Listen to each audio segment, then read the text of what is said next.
not going to find out. Like, once you get big sums of money and you got, you're moving like whale amounts, like you're in the millions, then, I don't know if it makes sense to like, to stay off the grid and not report it. Yeah.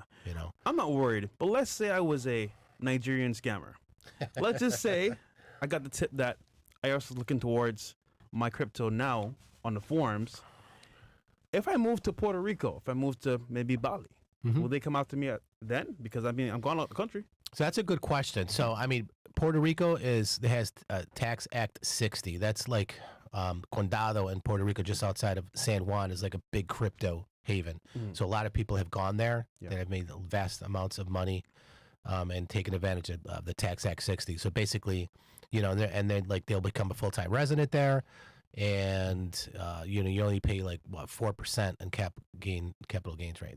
That's huge. That's a big. But the problem is, you are like, let's say you're planning on doing that, and now you have all these capital gains already, and like you have millions.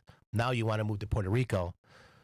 All of those that you have made on the mainland are subject to the U.S.